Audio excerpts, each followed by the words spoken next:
Assalamualaikum warahmatullahi wabarakatuh. Halo, apa kabar Ananda semua kelas 4 SD Muhammadiyah MBS Prambanan? Alhamdulillah, kali ini kita bertemu kembali dalam pembelajaran kelas 4 tentang aktivitas pembelajaran kebugaran. Apa saja yang akan kita pelajari? Yuk, simak baik-baik ya. Nah, setiap hari kita melakukan aktivitas. Misalnya, jalan, lari, lompat, menarik meja, bersepeda, dan sebagainya. Untuk melakukan aktivitas tersebut, kondisi badan harus sehat dan bugar. Makan makanan yang bergizi belum cukup untuk membentuk kondisi tubuh yang bugar dan berat badan ideal. Lalu, bagaimana caranya agar tubuh tetap sehat dan bugar? Yuk kita pelajari bersama di bab pembelajaran ini. Memahami aktivitas kebugaran jasmani untuk mencapai berat badan ideal.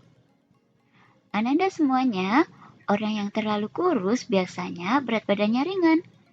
Dan orang yang terlalu gemuk berarti kelebihan berat badan atau disebut obesitas. Keduanya dapat disebut memiliki postur tubuh tidak ideal. Ideal artinya tidak terlalu gemuk dan tidak terlalu kurus. Untuk mengetahui berat badan ideal seseorang dapat menggunakan rumus.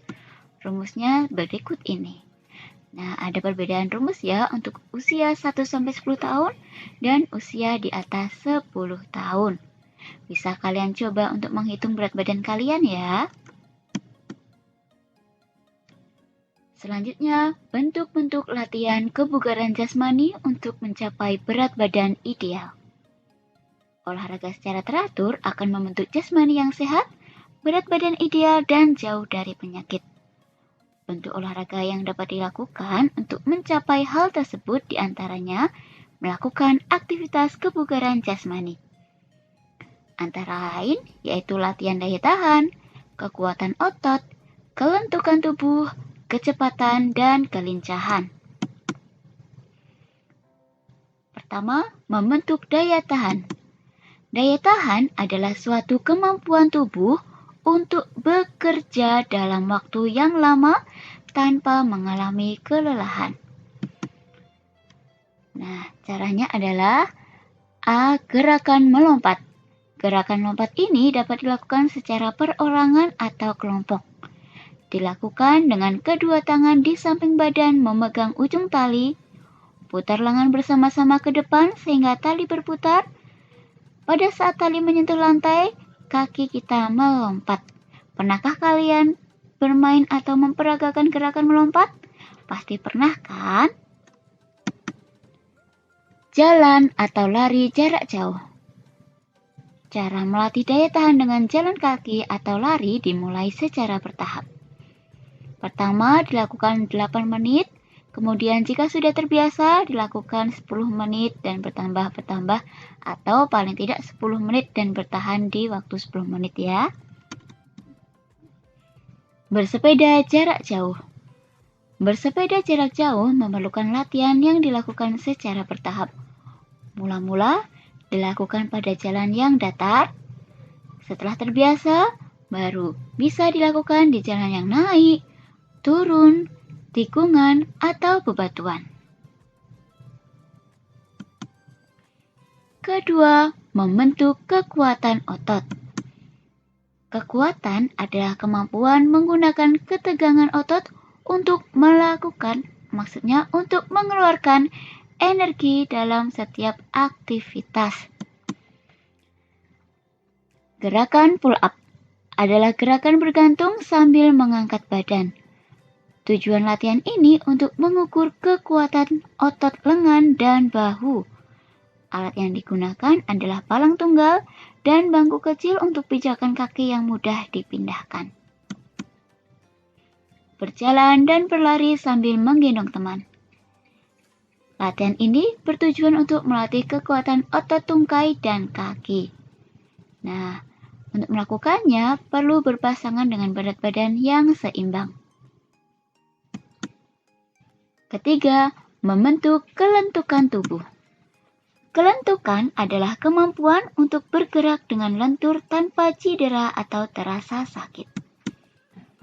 Beberapa aktivitas yang bisa dilakukan yaitu membungkukkan badan. Gerakan ini bertujuan untuk melatih kelentukan punggung, lengan, dan bahu. Meliukkan tubuh dengan alat. Alat yang digunakan adalah tongkat panjang, kira-kira 50 cm atau 2 buah botol plastik berisi air.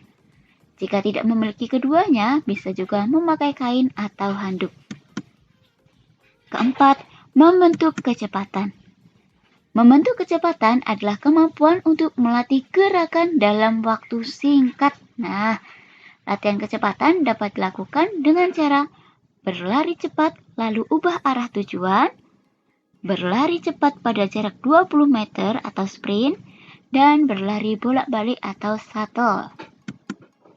Dan yang terakhir, membentuk kelincahan. Kelincahan adalah kemampuan mengubah arah dan posisi tubuh dengan cepat dan tepat pada saat bergerak tanpa kehilangan keseimbangan. Contohnya dengan pembelajaran lari zigzag atau berbelok-belok. Untuk melakukan lari zigzag dapat menggunakan alat atau meminta pertolongan teman untuk menjadi rintangan dengan jarak kurang lebih 1 meter. Berlari maju dan mundur. Gerakan ini dapat dilakukan dengan jarak kurang lebih 20 meter.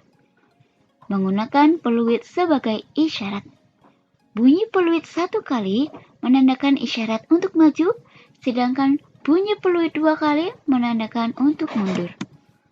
Nah, itulah pembelajaran kita pada hari ini. Semangat belajar, jangan lupa untuk terus berolahraga. Terima kasih. Wassalamualaikum warahmatullahi wabarakatuh.